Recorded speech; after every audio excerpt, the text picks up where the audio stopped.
Buenas tardes, hermanos.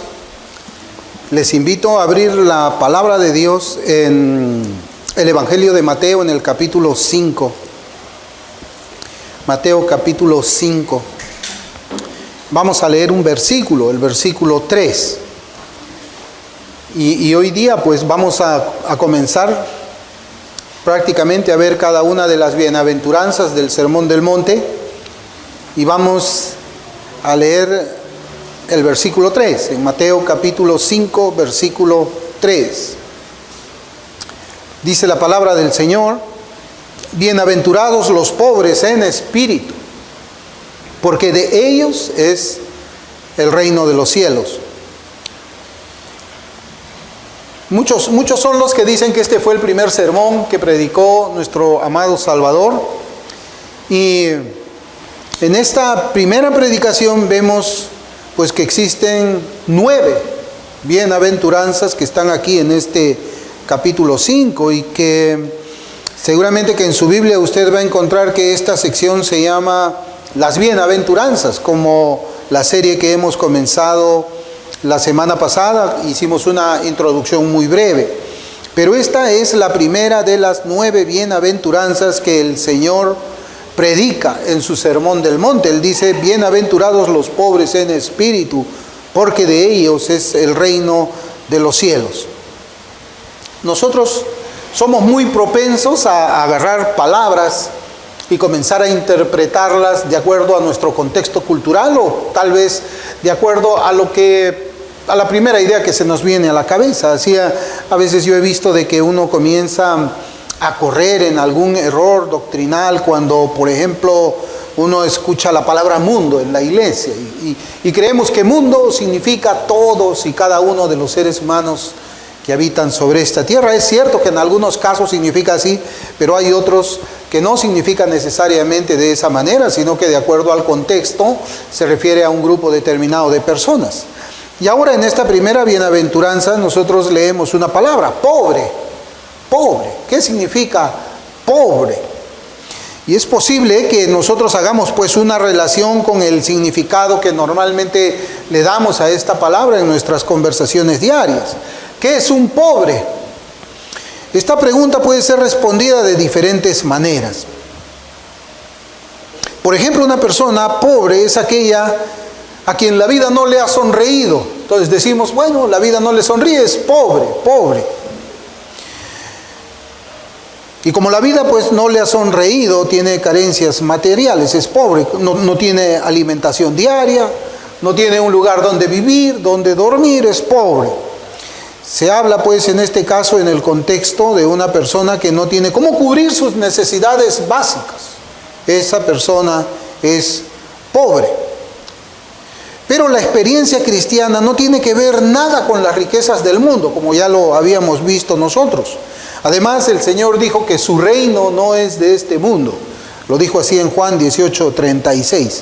Yo quisiera, hermanos, que vayamos avanzando también en lo que son las definiciones de lo que el Señor quiere decir cuando habla de una persona pobre y qué cosa, lo que no significa una palabra pobre.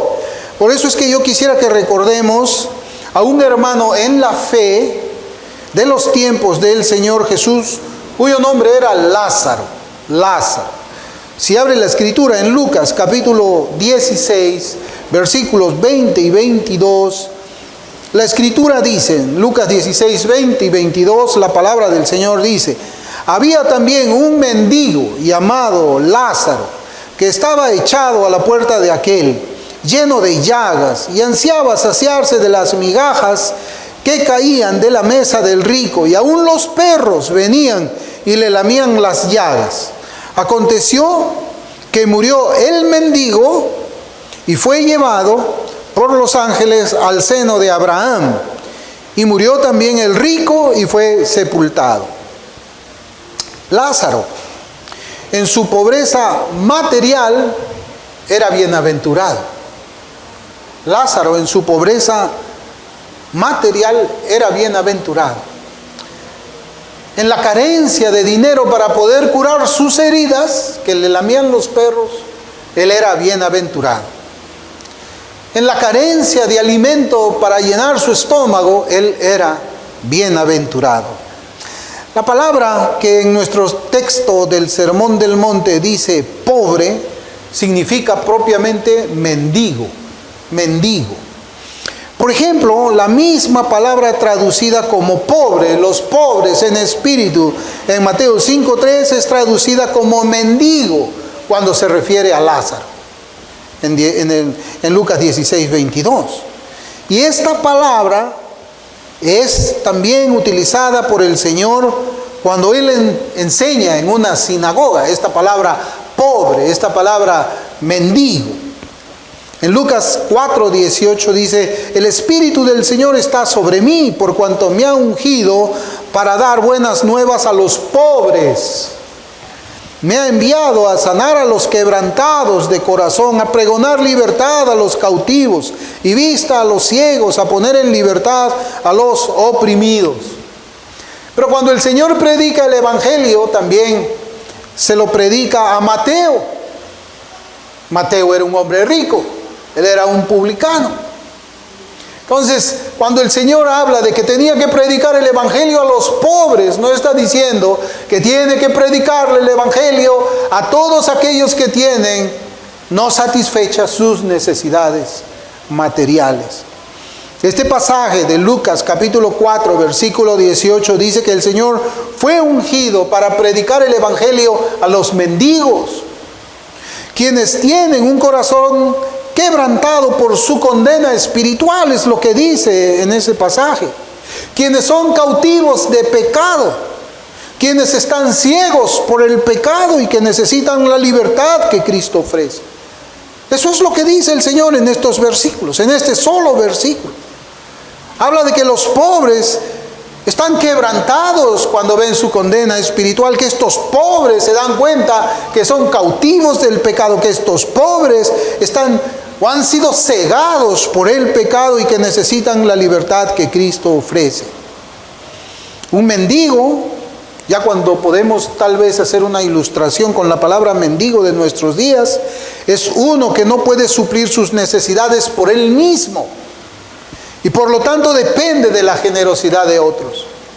El mendigo no depende de él mismo, el mendigo depende de lo que otros le pueden dar a él, las cosas que necesita. Un mendigo no puede ayudarse a sí mismo, no tiene el poder de cambiar su situación por él mismo.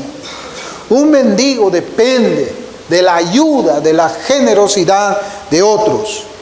Esto es en lo material, así también en lo espiritual, hermanos. Y esto lo dice muy claramente el profeta Isaías. En Isaías 66:2 la palabra del Señor dice: mi mano hizo todas estas cosas y así todas estas cosas fueron, dice Jehová. Pero miraré a aquel que es pobre y humilde en espíritu y que tiembla a mi palabra. Aquel que es pobre y humilde de espíritu y tiembla ante mi palabra. Los judíos que escucharon estas palabras, cuando el Señor dice bienaventurados los pobres en espíritu, sabían a qué se estaba refiriendo el Señor. El Señor estaba refiriéndose a aquellos que son pobres, y solamente esos pobres son bienaventurados, porque el versículo dice así: bienaventurados los pobres en espíritu, bienaventurados ellos. El mundo no lo piensa así, el mundo tiene completamente invertida su filosofía de la vida. Bienaventurado es aquel que tiene cosas materiales, bienaventurado es aquel que ha podido triunfar de alguna manera en la vida, bienaventurado es aquel que tiene estudios en una institución superior, bienaventurado es aquel que no es analfabeto, bienaventurado es aquel que no es pobre, bienaventurado es el que tiene todas sus necesidades satisfechas. Es cierto que hay circunstancias que Dios permite para su propia gloria, para llevar a los pecadores a pensar en la eternidad, Pero el Señor no necesariamente obra siempre de esa manera. Por ejemplo, las enfermedades en nuestros cuerpos. Hay personas que buscan desesperadamente la sanidad de sus cuerpos para evitar la muerte. Pero hay de los otros sobre quienes la gracia de Dios ha llegado, donde la enfermedad los lleva a mirar más bien su vida pasada, sabiendo que enfrentarán en cualquier momento, después de su muerte, el juicio para sus almas. Y así ellos son llevados a ver sus pecados de toda la vida. Ellos miran sus vergüenzas, ellos miran sus miserias espirituales. Son llevados a ver las maldades de sus corazones. Y también ellos miran la impotencia para remediar su propio estado de miseria. Así como ellos no tienen el poder para curar su cuerpo, también son llevados a darse cuenta que no tienen el poder para sanar su alma. ¿A dónde son llevadas las almas en esa situación? Son llevadas al único que tiene el poder para perdonar y cambiar el corazón malo por uno bueno. Solamente Cristo puede dar el perdón. Solamente el Señor puede traer sanidad del alma y Él solamente puede traer consuelo al corazón. En Juan 6:37 dice la Escritura: todo lo que el Padre me da vendrá a mí, y al que a mí viene no le echo fuera. Al que a mí viene no le echo fuera.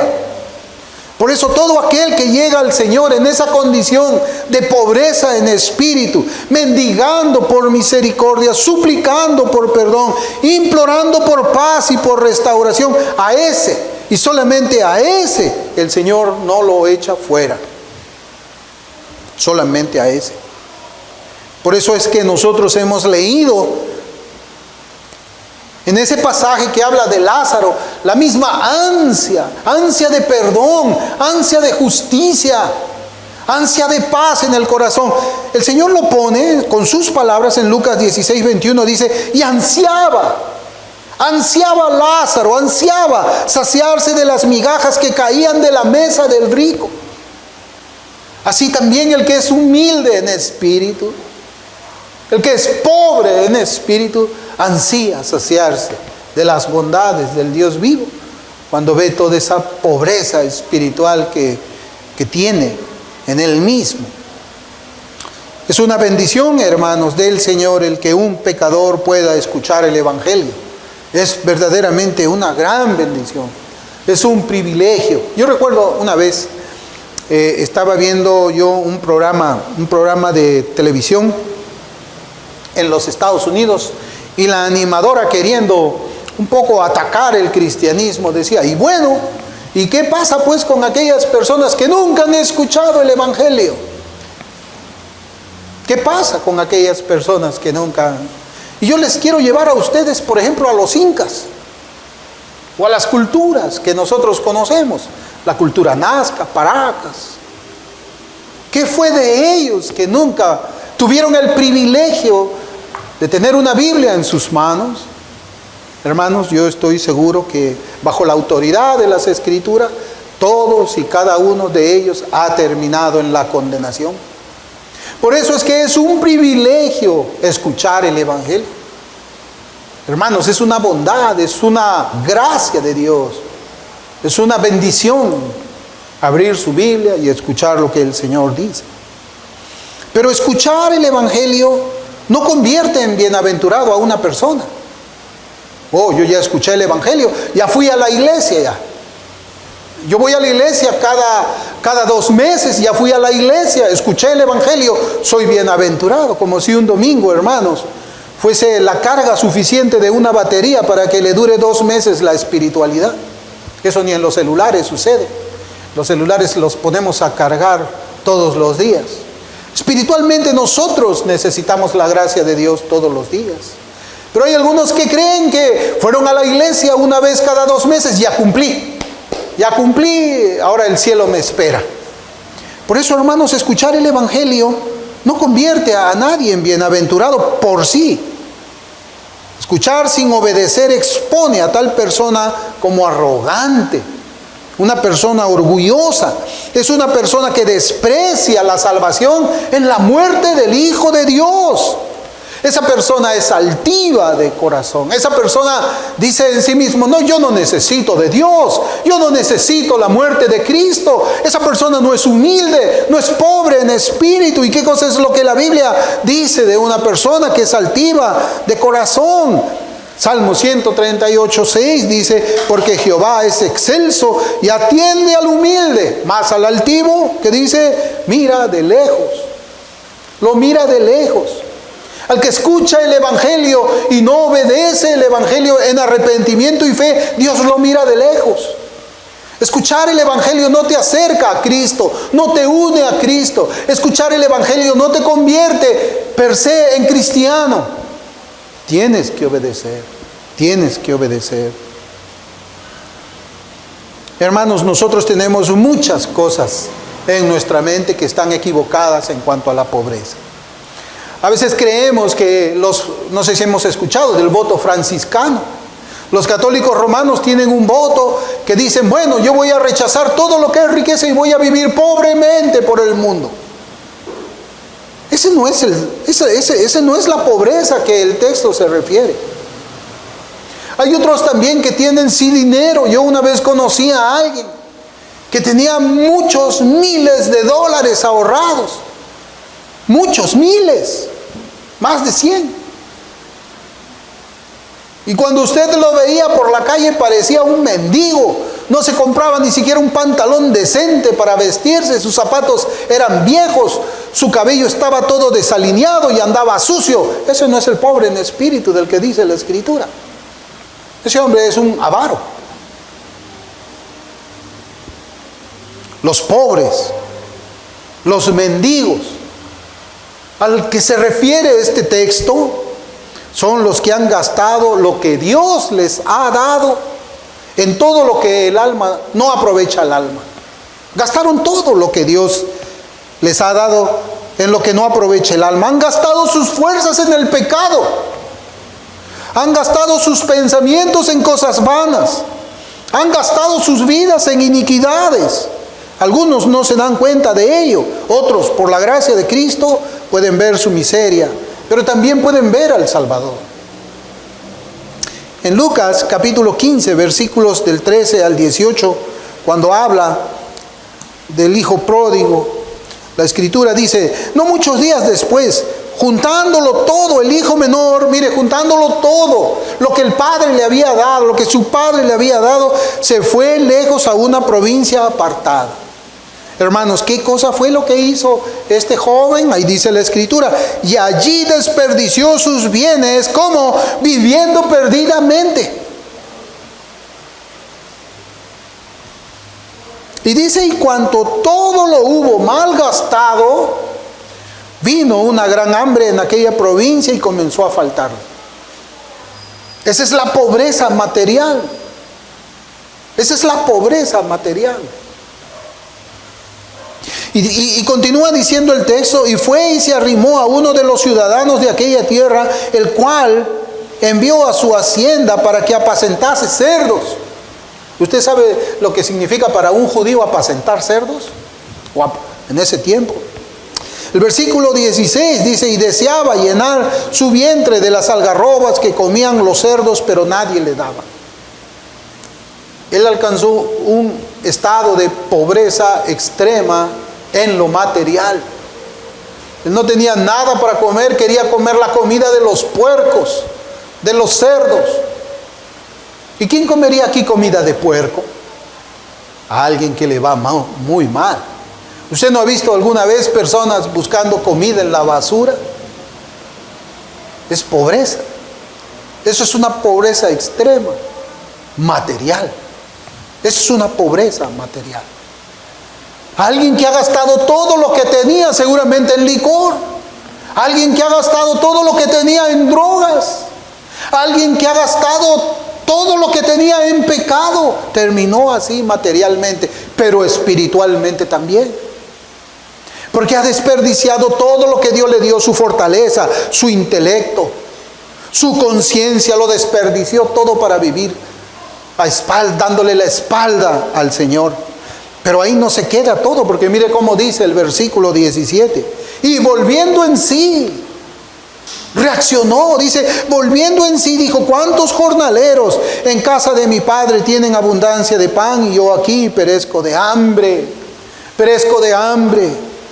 Me levantaré e iré a mi padre y le diré, Padre, he pecado contra el cielo y contra ti, Hermano, esto es un relato que tiene aplicación espiritual, que nos enseña que la pobreza de espíritu está ¿dónde? No está en el estómago, está en el corazón. La pobreza de espíritu no está en el estómago, está en el corazón.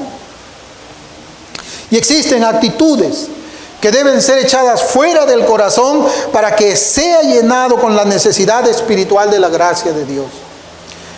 Yo creo que hay un principio, hermano, que me parece que es en la física, que dice, dos cuerpos no pueden ocupar el mismo espacio al mismo tiempo. O sea, en este espacio solamente está este púlpito. No puedo poner otro púlpito en este espacio. Para poner otro púlpito en este espacio, lo primero que yo tengo que hacer es quitar este de aquí. Así también, el ser humano sin Cristo tiene que quitar todo lo que llena su corazón, que tiene que ver con el pecado, que tiene que ver con la iniquidad, que tiene que ver con cosas buenas. Dejarlo vacío para que ese corazón sea llenado con aquello que verdaderamente es una bendición y lo convierte en una persona bienaventurada. Por ejemplo, ¿a cuántos conocemos que guardan su salvación en la moralidad también? ¿Cuántos guardan su salvación en la moralidad de sus actos externos? Hay algunos que guardan la seguridad o ponen su seguridad de salvación en sus actos externos.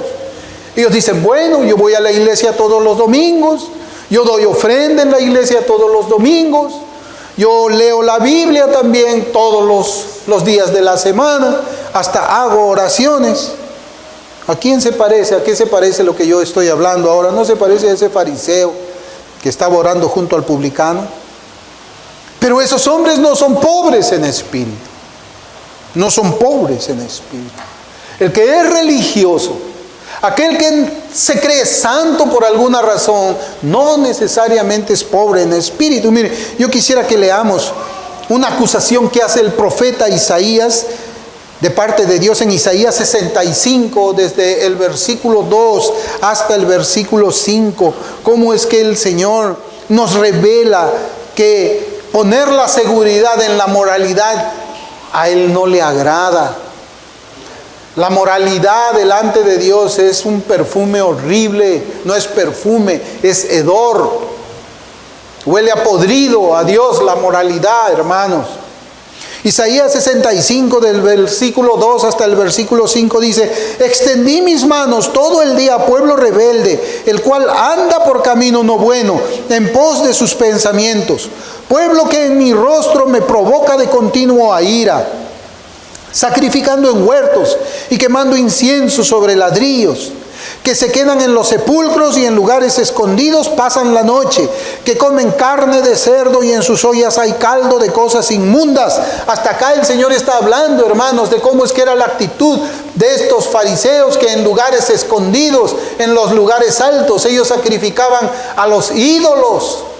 Escondidamente ellos se iban a los sepulcros a adorar a los muertos. Ellos estaban desobedeciendo a Dios con pecados secretos.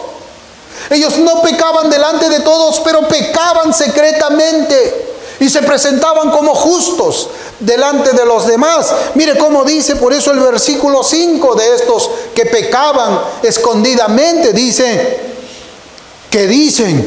estate en tu lugar, no te acerques a mí, porque soy más santo que tú. Estos son humo en mi furor, fuego que arde todo el día. Esos hombres que ponen su seguridad hipócrita en la moralidad no son pobres en espíritu. También pensemos en aquellos que son pobres en lo material, quienes son llevados también por los deseos del mundo y codician lo material más bien. También son arrastrados por la vanagloria y gastan sus energías, gastan sus pensamientos por alcanzar cosas materiales, por alcanzar la fama, por alcanzar el buen nombre. Esas personas no son pobres en espíritu. También pensemos en las almas de los tales que están tristes, pero no están tristes por el bien eterno para sus almas. Ellos están ciegos a las bienaventuranzas de un espíritu pobre. Si consiguen las riquezas del mundo y la vanagloria de la vida, tienen sus corazones satisfechos, pero están ciegos a la realidad que espiritualmente ellos son pobres. Uno entra en razón, como decía este relato aquí en Lucas del hijo pródigo, cuando dice, y volviendo en sí, volviendo a la razón, entrando en razón, siendo consciente de repente, abriendo los ojos y ver la realidad. Uno entra en razón que es pobre espiritualmente hablando, cuando entiende espiritualmente que no hay nada de bondad en su ser, no hay nada bueno en mí. Cuando tiene la certeza espiritual de que es pecador por naturaleza, y que necesita la gracia y la misericordia de Dios para recibir las bendiciones eternas de Dios en Cristo Jesús, recién en ese momento es pobre en espíritu. Cuando se da cuenta de que su naturaleza es una naturaleza inclinada al pecado. A veces uno se da cuenta de eso cuando comienza a pensar en su corazón, ¿y qué hago yo sentado en una iglesia? Pudiendo estar en otro lugar donde puedo divertirme, Y generalmente esas diversiones no tienen absolutamente nada que ver con la gloria de Dios. ¿Qué hago yo leyendo la Escritura cuando puedo salir al baile? ¿Qué hago yo yendo a una reunión de oración cuando puedo ir al Starbucks con mis amigos a pasar un buen tiempo? ¿Por qué piensa así el ser humano? ¿Por qué es que desprecia las cosas de Dios? ¿Por qué no le gusta leer con deleite la Escritura? ¿Por qué aborrece todo o no le gusta todo lo que tiene que ver con Dios? Porque su naturaleza es así. Su naturaleza es así. Y cuando uno entra en cuenta todas esas cosas, se da cuenta de todas esas cosas, espiritualmente hablando, uno se duele en su corazón. Y uno dice, miserable de mí, mira mi naturaleza. ¿Por qué no puedo pensar en las cosas de Dios? ¿Por qué mis pensamientos se van para allá siempre? ¿Por qué hago esto que es contrario a la Escritura? Hermano, ese es un estado de pobreza espiritual. Por eso es que el Señor dice que aquellos que tienen un corazón afligido por la pobreza espiritual de sus vidas, ellos y solamente ellos son bienaventurados. Solamente ellos son dichosos, como también dice la Escritura. El griego es makarios. Es una palabra que expresa un gozo que no puede ser hablado con palabras. ¿Y por qué son bienaventurados aquellos que experimentan esta pobreza espiritual? ¿Por qué? Porque de ellos es el reino de los cielos. Solamente de ellos. Por eso es que tenemos que preguntar, ¿es usted pobre en espíritu? Hermanos, esta es la primera bienaventuranza del primer sermón que predica el Señor, y podemos decir que es como la piedra angular que se pone en la vida cristiana de uno. Porque sobre esta piedra angular es que comenzamos a edificar nosotros nuestra vida cristiana. Porque de ellos es el reino de los cielos, y estas palabras expresan pues la realidad de que el ser humano ha recibido el favor de Dios y ahora está en comunión y en unión con Cristo. Antes no. Si no es pobre en espíritu, no tiene nada que ver con Dios. Es extraño para Dios, es extranjero para Dios. Pero también, hermanos, cuando esta expresión, porque de ellos es el reino de los cielos, significa algo más. Significa algo más. Como dice el comentario de la Biblia de Ginebra, significa cuyas mentes y espíritus son puestos bajo control y amansados y obedecen a Dios. Eso significa, porque de ellos es el reino de Dios. Los pobres en espíritus, como lo reafirma Pablo en la carta a los Colosenses, en Colosenses 1:13, dice, el cual nos ha trasladado de la potestad de las tinieblas, el cual nos ha librado de la potestad de las tinieblas y trasladado al reino de su amado Hijo. Entonces, ¿qué es lo que nos dice la Escritura? De que el reino de los cielos pertenece a los cristianos, a los que son pobres en espíritu, y los cristianos pertenecen al reino de los cielos. Pertenecen al reino del amado Hijo de Dios. ¿Y qué hay en ese reino? ¿Qué es lo que hay en ese reino? En ese reino hay un Rey de reyes y Señor de señores. Es un reino donde Cristo gobierna como Rey. Y el creyente responde con obediencia a ese Rey. Usted se va dando cuenta cómo es que esta palabra del Señor comienza a desenvolver más cosas para cada uno de nosotros. Ya entendemos que es un pobre en espíritu. Ya entendemos por qué son bienaventurados los pobres en espíritus, porque de ellos es el reino de los cielos. Los cristianos están en el reino de Dios y el reino de Dios es de los cristianos y de nadie más. Por eso estas palabras de Cristo pronunciadas como la primera bienaventuranza nos enseña que ningún hombre puede estar bien con Dios a no ser de que Dios sea su Rey. Ningún hombre puede estar bien con Dios a no ser que Dios sea su Rey. Nadie puede tener unidad y comunión con Cristo si Cristo no es el Rey de su vida. Eso es lo que dice este pasaje. Lucas 19:14, cuando habla de la actitud de los religiosos fariseos, porque ellos también tenían la escritura del Antiguo Testamento. Mire cómo dice el Señor. Lucas 19:14 dice, pero sus conciudadanos le aborrecían a Cristo y enviaron tras él una embajada diciendo, no queremos que éste reine sobre nosotros.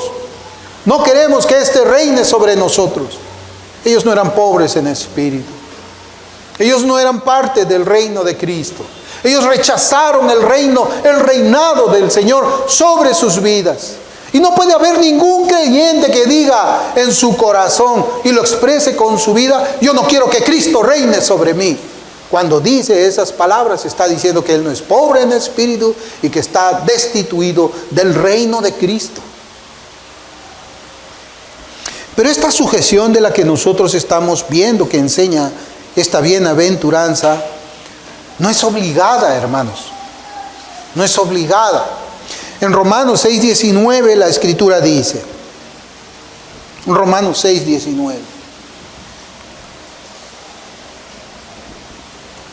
hablo como humano, por vuestra humana debilidad, que así como para iniquidad presentasteis, subraya esa palabra, presentasteis vuestros miembros para servir a la inmundicia y a la iniquidad, así ahora para santificación, presentad vuestros miembros para servir a la justicia. Presentasteis, tiempo pasado, presentad, tiempo presente. John Gill dice que estos miembros son cedidos, presentados y entregados alegremente a esa esclavitud. Porque en este versículo de Romanos vemos que hay dos clases de esclavitud. Esclavitud al pecado y esclavitud a la justicia. Siervos del pecado, siervos para Cristo. Siervos para Cristo es reconocer que Cristo es Rey. Siervos del pecado es reconocer el pecado es mi Rey, es mi gobernante. De igual manera, el creyente presenta sus miembros a la esclavitud de Cristo con alegría, no por obligación, no lo hace a regañadientes, sino con una actitud de gozo, deleite y alegría. Hermanos, estar en el reino implica una sujeción voluntaria para ser gobernado En todo por el Rey del reino. En todo por el Rey del reino. Todos los que están en el reino de los cielos son gobernados por la palabra de Dios y el Espíritu Santo que se nos ha dado. Y eso, hermanos, a su vez significa estar dentro del pacto de gracia. Dentro del pacto de gracia. ¿Y quién es el rey de usted? ¿Quién es el rey suyo? ¿A quién obedece usted? ¿Al pecado? ¿A quién ha entregado usted su cuerpo alegremente, gozosamente? ¿Al pecado o al Señor? La Escritura dice: bienaventurados los pobres en espíritu, porque de ellos es el reino de los cielos, en Mateo 5:3. El hombre que es verdaderamente feliz es aquel que pertenece al reino de los cielos. Son las palabras de Cristo. Sin embargo, el hombre sin Dios no piensa de la misma manera. Para ellos, el hombre encuentra la felicidad cuando es esclavo del pecado y de pasiones mundanas. Ahí está la felicidad. Cuando uno practica el pecado, cuando uno practica la mundanalidad, ahí está la felicidad. El hombre encuentra la felicidad cuando tiene riqueza material. El hombre es feliz cuando tiene una posición en la sociedad, cuando su nombre es famoso. El hombre sin Cristo encuentra su felicidad en cualquier cosa, menos en la fe del Señor, menos en la fe que trae verdadera felicidad y verdadera dicha a las almas. Pero la Biblia dice que esas cosas, la riqueza, los bienes materiales, el renombre, no traen dicha a los hombres, no trae dicha a los hombres. Lo que trae es condenación. Trae condenación, así dice la Biblia, y la pregunta es: ¿a quién le vamos a creer? ¿A Cristo o a los sabios de este mundo? ¿Le vamos a creer a la luz o le vamos a creer a las tinieblas? Yo pienso que hay quienes tienen muchas dudas en sus corazones con respecto al reino de Dios y cómo entrar en él. Hay algunos que se afligen por el estado espiritual de sus almas. Saben que están en la miseria del pecado, hundiéndose cada vez más en el pozo de la desesperación. Reconocen ellos que no tienen ninguna comunión con el Señor y sincera y dolidamente piensan que están como están porque sus pecados son muchos. Ellos dicen: tengo mucho pecado, yo no creo que Dios me vaya a perdonar. O algunos creen que no han sido escogidos por el Señor al ver la vida que ellos están llevando en incredulidad. Ellos dicen: ¿cómo puede escoger Dios a alguien que es tan pecador, a alguien que vive tan bajamente? Moralmente hablando, espiritualmente hablando. Tantas veces hemos repetido que Dios es soberano en la salvación, que nos hemos olvidado que cada uno es responsable también de su propia salvación. El Señor dice también en el Sermón del Monte, en el capítulo 7, versículos del 7 al 11, Él dice de esta manera: pedid y se os dará, buscad y hallaréis, llamad y se os abrirá, porque todo aquel que pide recibe, y el que busca halla, y al que llama se le abrirá. ¿Qué hombre hay de vosotros que si su hijo le pide pan, le dará una piedra? ¿O si le pide un pescado, le dará una serpiente?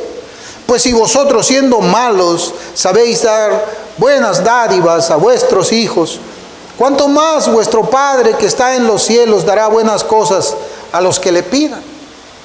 Si usted le pide salvación a Cristo, Cristo no le va a dar una piedra a usted. Si usted le pide al Señor que le cambie ese corazón perverso por un corazón bueno, Cristo no le va a dar una serpiente a usted. ¿Usted le ha pedido al Señor que le salve?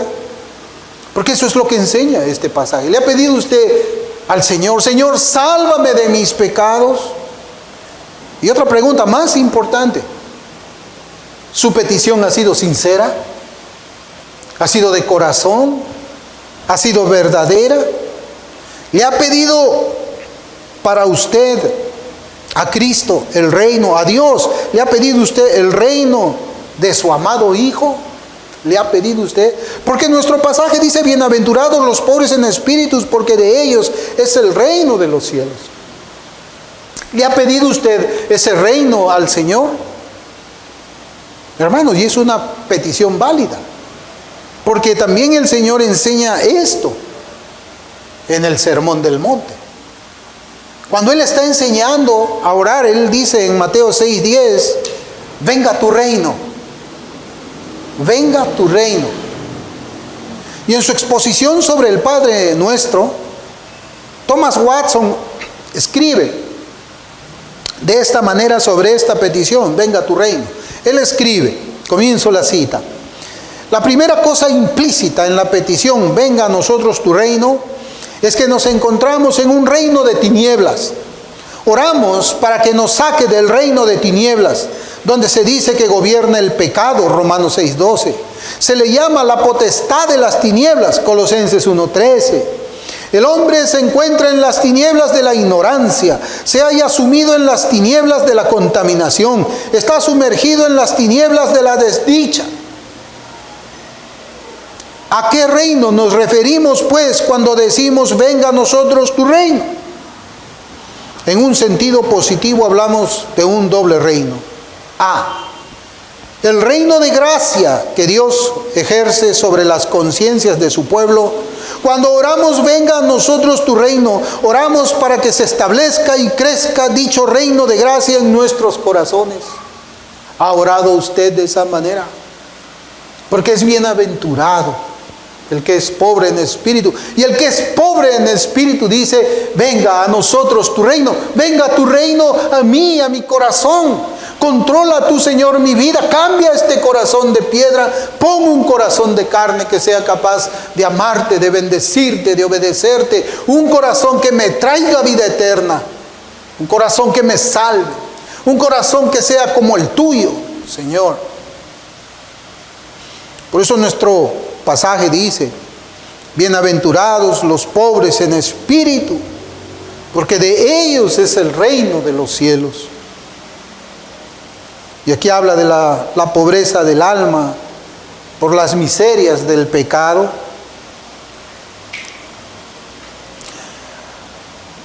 Y esa pobreza del alma abre las bocas de los pecadores para clamar a Cristo. Venga tu reino de gracia a mi corazón. Sálvame de mis pecados y de mi condenación. Sé mi rey por toda la eternidad. Sé mi rey por toda la eternidad. Bienaventurados los pobres en espíritu, porque de ellos es el reino de los cielos. Vamos a orar.